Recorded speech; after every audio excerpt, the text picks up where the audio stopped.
أشهد أن لا إله إلا الله. لا هنا نافية للجنس، إله اسم لا، والخبر محذوف، ويجب تقديره كالآتي: لا إله بحق إلا الله، أو لا إله حق إلا الله، لأن الآلهة كثيرة، أي لا معبود بحق إلا الله. هذه الكلمة يجب أن يعرف معناها، وقد جهل معناها وحرف معناها علماء الكلام عندما فسروا الكلمة بقولهم: لا خالق إلا الله، ولا رازق إلا الله، ولا نافع ولا ضار إلا الله. فسروا توحيد العبادة بتوحيد الربوبية، وهذا خطأ شرعا ولغة، لأن إله معنى إله غير معنى الرب. الرب هو الخالق المربي المنعم المتفضل، وكونه لا خالق ولا رازق ولا معطي ولا مانع ولا نافع ولا ضار توحيد اتفقت عليه أهل الدنيا كلها حتى الكفار. لا يوجد كافر يعتقد. أشد الناس كفرا أولئك الذين عارضوا رسالة محمد عليه الصلاة والسلام، واستحل دماءهم وأموالهم وحاربهم فحاربوه، كفار قريش. يؤمنون بأن الله وحده هو الخالق الرازق مدبر الأمور، وهو مدبر الأمور، يشهدون بهذا، ولكن عارضوه.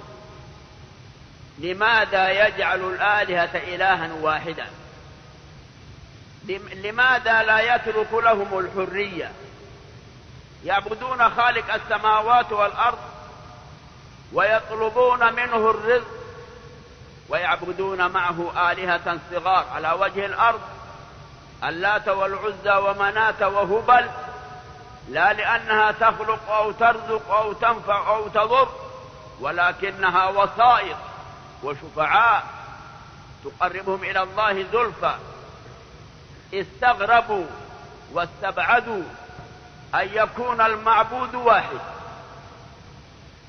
أما كون الخالق واحدا لم يستبعدوا ولم يستغربوا، آمنوا بأن خالق السماوات والأرض هو الخالق وحده، وهو الرازق وحده، وهو الذي يرتجى في الملمات. ولكن هذه الآلهة الصغار لا بد منها وسائط. هذا دين كفار قريش. وإذا جاء علماء الكلام بعد فترة طويلة فغيروا معنى لا إله إلا الله، قالوا معنى لا إله إلا الله لا خالق إلا الله، ارتكبوا خطأين اثنين. الخطأ الأول تفسير إله بالرب، هذا خطأ لغة، لأن إله في اللغة بمعنى مألوه معبود.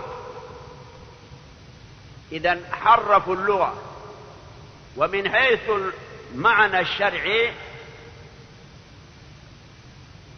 التوحيد الذي جاء به رسول الله عليه الصلاة والسلام ومن قبله من الرسل توحيد العبادة، وتوحيد الربوبية معلوم، والعباد مفطورون عليه. ويكون معنى الكلمة على هذا: لا معبود بحق إلا الله. ومن يؤمن بأنه لا خالق إلا الله وحده، ولكن يعبد مع الخالق غير الخالق مخلوقا صالحا أو طالحا، شجرا أو حجرا، جنيا أو إنسيا أو ملكا أو شمسا أو قمرا، فهو كافر مشرك. لا ينفعه إيمانه بأنه لا خالق إلا الله، كيف ينفعه ولم ينفع من قبله؟ الكفار المتفق على كفرهم يؤمنون هذا الإيمان ولكن يشركون بالله.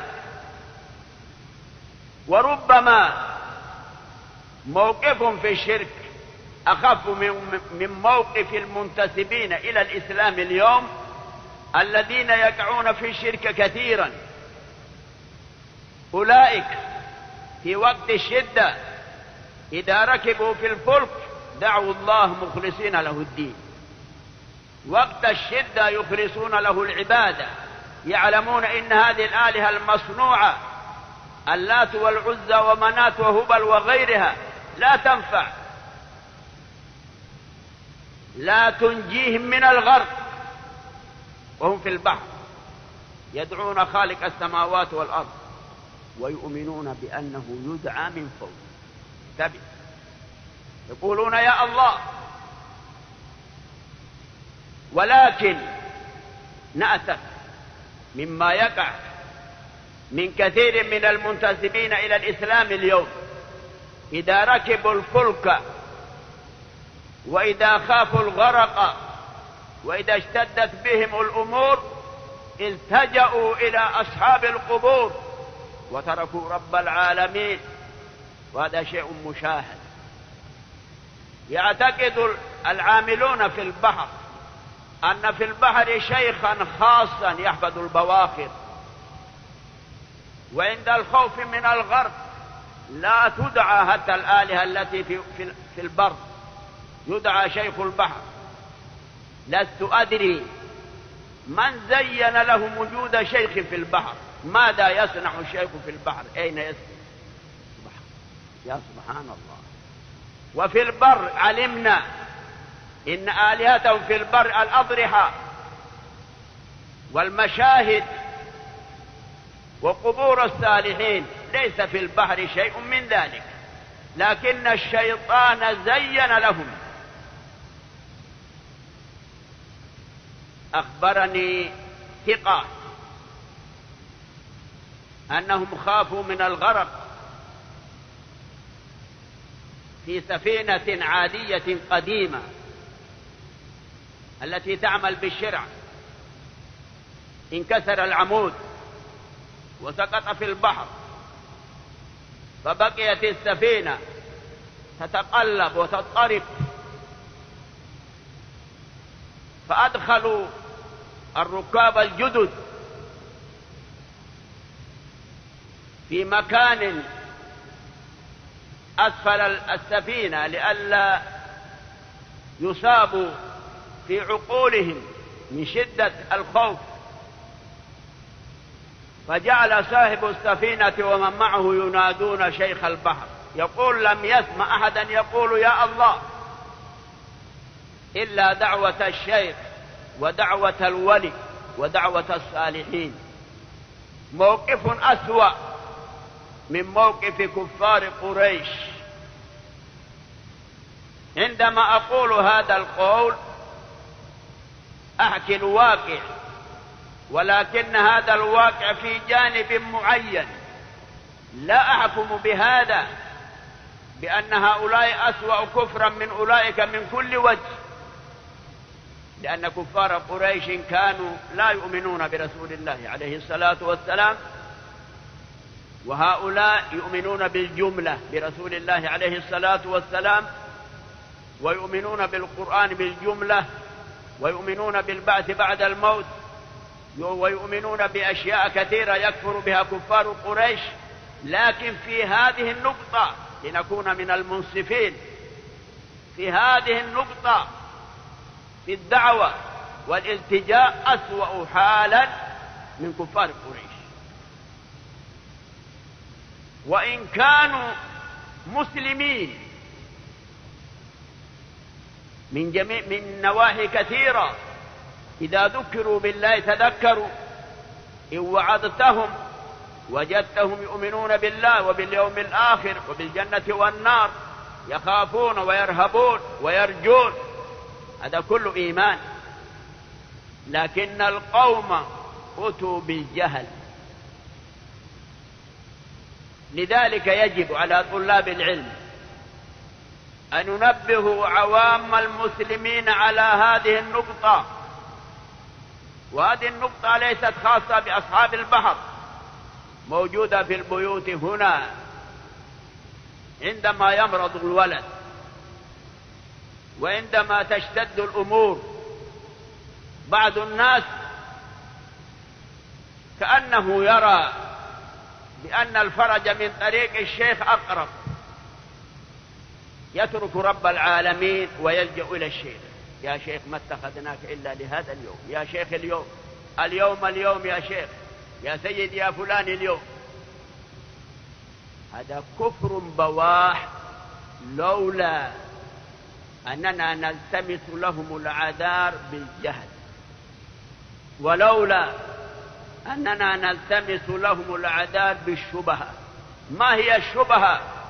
وجود علماء السوء، علماء السوء الذين يزينون للعوام أن دعوة الصالحين والاستغاثة بهم والذبح لهم والنذر لهم ليس من العبادة، ليس شيء من ذلك من العبادة، وإنما ذلك من محبة الصالحين. وجود أمثال هؤلاء لا كثر الله وجودهم بين المسلمين شبهة قائمة للعوام، لأنهم هم الذين يعيشون بين الناس، وغيرهم قد لا يختلطون بالعوام، وهم الذين يفسرون لهم الدين على هواهم، وهؤلاء لا يتصلون بأهل العلم. لذلك نرجو أن يعذر هؤلاء، ولكن ليس معنى ذلك أن يتركوا، فيجب أن يعلموا. أشهد أن لا إله إلا الله، لا إله إلا الله، لابد أن نعرف شروطها. تحقيق هذه الكلمة بمعرفة معناها الحق وإعرابها وشروطها، بهذا يتم تحقيق لا إله إلا الله. وأما من حيث التفسير، فخير تفسير لهذه الكلمة قوله تعالى في سورة البقرة: ومن يكفر بالطاغوت ويؤمن بالله فقد استمسك بالعروة الوثقى لا انفصام له. أي لابد أن تجمع بين الكفر والإيمان. فمن يكفر بالطاغوت ويؤمن بالله، إذا أردت تحقيق هذه الكلمة فسرها بالقرآن. راجع فتح المجيد في باب تفسير لا إله إلا الله، وخير آية فسرت وأوضح آية فسرت هذه الكلمة هذه الآية: لا بد من الكفر بالطاغوت والإيمان بالله. وهذا معنى لا إله إلا الله حتى في الترتيب، أي تقديم الكفر على الإيمان، وتقديم السلب على الإيجاب، وتقديم النفي أو النهي على الإثبات وعلى الأمر. لا بد من الجمع بين الأمرين. بمعنى لو أن الإنسان آمن بالله وعبد الله وأكثر من عبادته ولكن لم يكفر بالطاغوت، الطاغوت كل ما تجاوز به العبد حده من معبود أو متبوع مطاع. حد العبد بصفته عبدا أن يعبد ربه وخالقه وولي نعمته ولا يشرك به شيئا، هذا حده. وإن خرج من هذا الحد بأن عبد معه غيره أو دونه غيره بأنواع العبادة المعروفة لديكم التي كررناها من الاستغاثة والاستعانة والتوكل والذبح والنذر وغير ذلك، صرف شيئا من ذلك لغير الله لم يكفر بالطاغوت. من اتبع مشرعا من سموهم بعلماء التشريع الذين يشرعون القوانين ويغيرون الأحكام بدل القتل والجلد والقطع أحكام